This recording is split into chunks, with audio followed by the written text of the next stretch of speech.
Shalom Bapak Ibu Saudara-saudari yang terkasih di dalam Tuhan Yesus Kristus.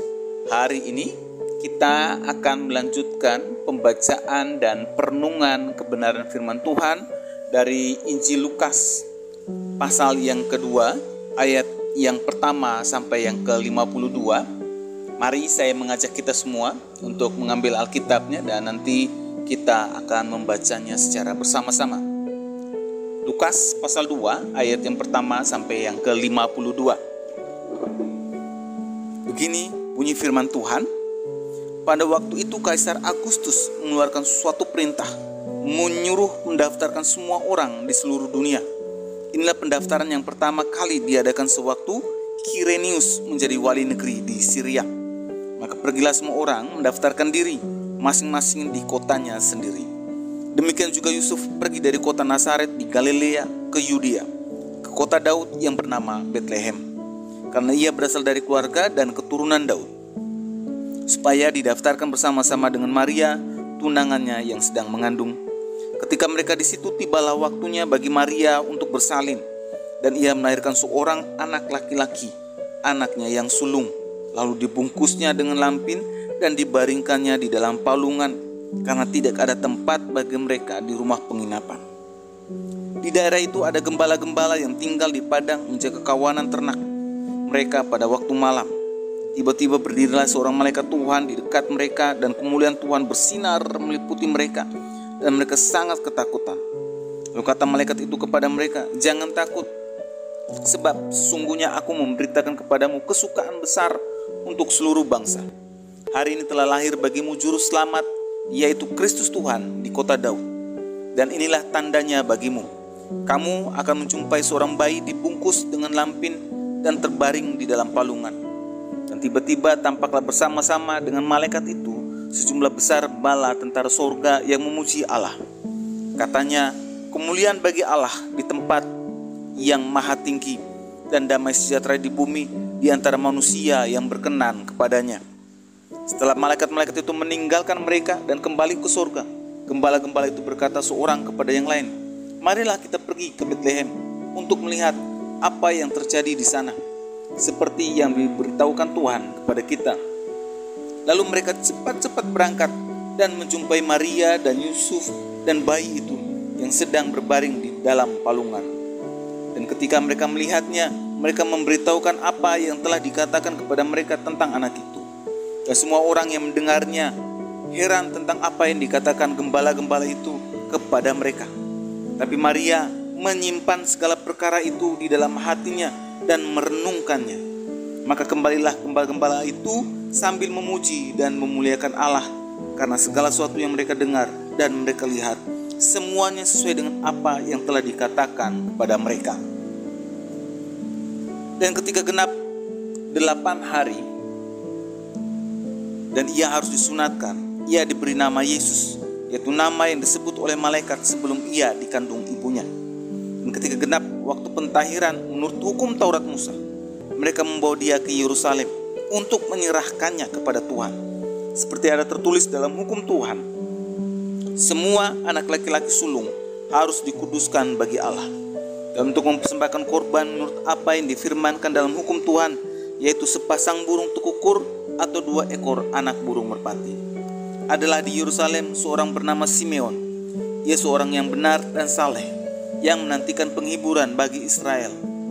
Roh Kudus ada di atasnya, dan kepadanya telah dinyatakan oleh Roh Kudus bahwa ia tidak akan mati sebelum ia melihat Mesias, yaitu dia yang diurapi Tuhan. Ia datang ke bait Allah dan oleh Roh Kudus ketika Yesus anak itu dibawa masuk oleh orang tuanya untuk melakukan kepadanya apa yang ditentukan hukum Taurat. Ia menyambut anak itu dan menatangnya sambil memuji Allah. Katanya, "Sekarang Tuhan, biarkanlah hamba-Mu ini pergi dalam damai sejahtera, sesuai dengan firman-Mu, sebab mataku telah melihat keselamatan yang daripadamu, yang telah Engkau sediakan di hadapan segala bangsa, yaitu terang yang menjadi pernyataan bagi bangsa-bangsa lain dan menjadi kemuliaan bagi umat-Mu Israel." Dan bapa serta ibunya amat heran akan segala apa yang dikatakan tentang dia. Lalu Simeon memberkati mereka dan berkata kepada Maria, ibu anak itu, "Sungguhnya Anak ini ditentukan untuk menjatuhkan atau membangkitkan banyak orang di Israel, dan untuk menjadi suatu tanda yang menimbulkan perbantahan. Dan suatu pedang akan menembus jiwamu sendiri, supaya menjadi nyata pikiran hati banyak orang. Lagi pula di situ ada Hana, seorang nabi perempuan, anak Fanuel dari suku Asyer. Ia sudah sangat lanjut umurnya, sudah kawin, ia hidup 7 tahun lamanya bersama suaminya.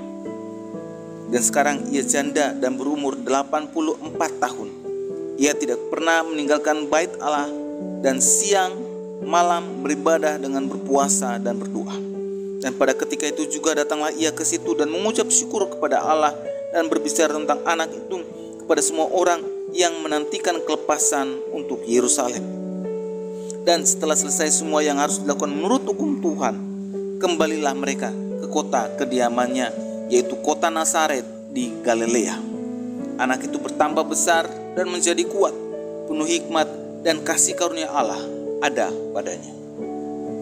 Tiap-tiap tahun orang tua Yesus pergi ke Yerusalem pada hari raya Paskah. Ketika Yesus telah berumur 12 tahun, pergilah mereka ke Yerusalem seperti yang lazim pada hari raya itu.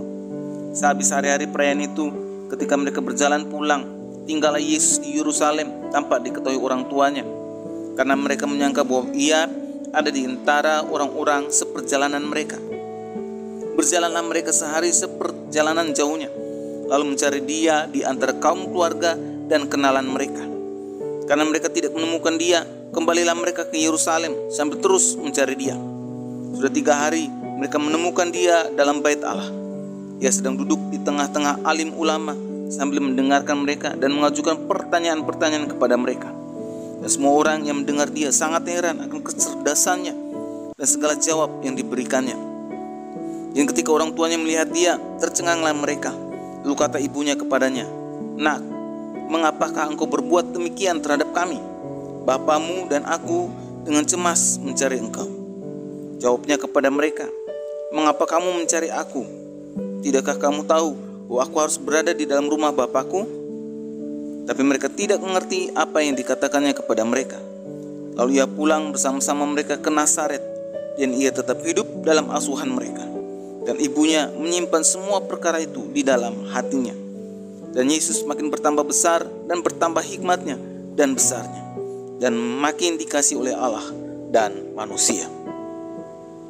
Bapak, Ibu, saudara-saudari yang terkasih di dalam Tuhan, renungan di hari Natal ini terambil dari Injil Lukas pasal 2 ayat 1 sampai 52. Namun hari ini kita tidak akan membahas keseluruhan tema dalam pasal 2. Hari ini kita akan coba sedikit merenungkan dalam Lukas pasal 2 ayat yang pertama sampai yang ke-7 tentang kelahiran Yesus. Bapak, Ibu, saudara-saudari yang terkasih di dalam Tuhan, Lukas mengawali cerita tentang kelahiran Tuhan Yesus dimulai dengan keterangan bahwa pada masa itu berkuasalah Kaisar Agustus yang bernama asli Julius Caesar Octavius yang memerintahkan sensus untuk semua penduduk dunia.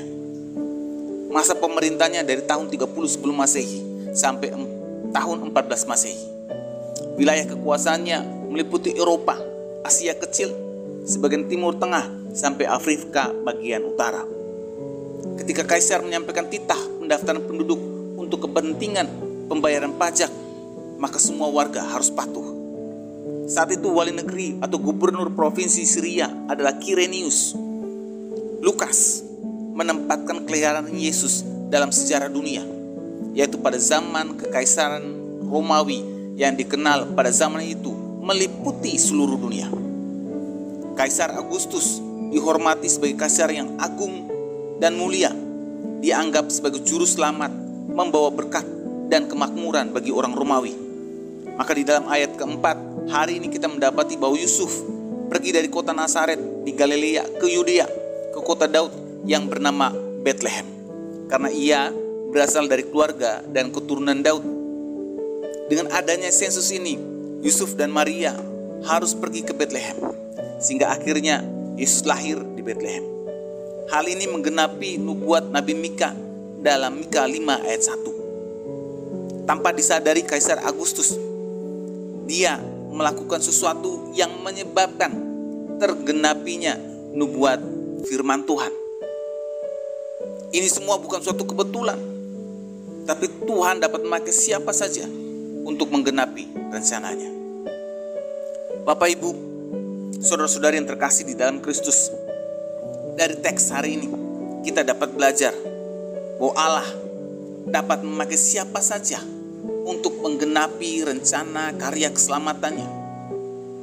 Allah dapat memakai Kaisar Agustus yang notabene bukan orang yang percaya. Allah memakai Kirenius, Allah memakai Maria, dan Allah juga memakai Yusuf dalam skenario karya keselamatan yang sudah dinubuatkan oleh para nabi. Lihatlah betapa hebatnya Allah dengan semua rencana dan janjinya, bahwa Allah tidak lupa dan bahwa Allah juga tidak akan pernah gagal. Maka Allah mampu memakai siapa saja dengan berbagai latar belakang apapun untuk melaksanakan dan menggenapi rencananya. Bahkan orang yang tidak mengenalnya sekalipun dapat dipakai oleh Allah untuk menggenapi firman-Nya.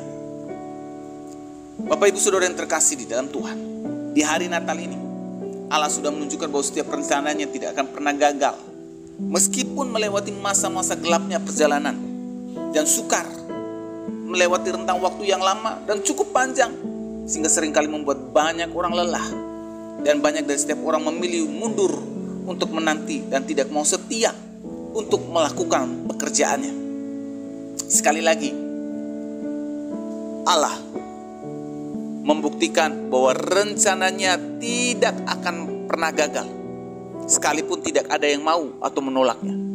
Karena Allah dapat memakai siapa saja dengan latar belakang apapun.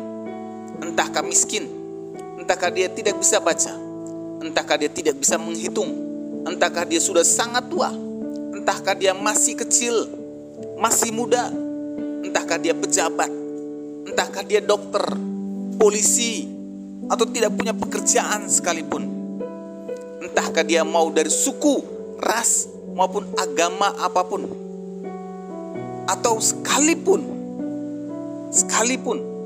dia tidak punya pekerjaan, atau sekalipun dia tidak mempercayai adanya Allah. Dalam hal ini juga Allah dapat memakainya untuk menggenapi rencananya, yaitu menjadi perpanjangan tangan Tuhan untuk mempersiapkan jalan keselamatan bagi seluruh dunia.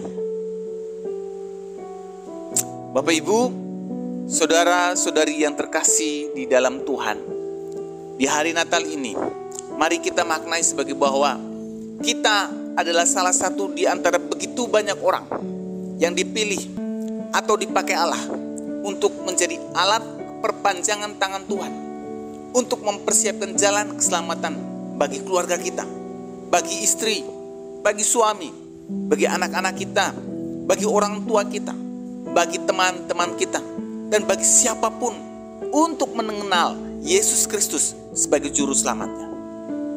Maka dari itu, sadarilah bahwa hidup kita hari ini dipilih dan dipakai Allah untuk memberitakan kabar keselamatannya. Mari kita berdoa. Tuhan Yesus, kami bersyukur kalau di hari Natal ini kami belajar bersama bahwa Engkau Allah dapat memakai siapa saja untuk mempersiapkan jalan keselamatan bagi dunia agar mengenal dan menerima Yesus Kristus sebagai juru selamat. Di hari Natal ini kami juga mau memberi seluruh hidup kami menjadi perpanjangan tangan Tuhan untuk memberitakan kabar keselamatan bagi banyak orang, dimulai dari keluarga kami. Di dalam nama Tuhan Yesus kami sudah berdoa. Amin. Kiranya renungan di hari Natal ini terus menguatkan langkah iman kita dalam mengiringi Tuhan Yesus. Ingat, tetap teruslah berdoa, tetap teruslah percaya, dan tetap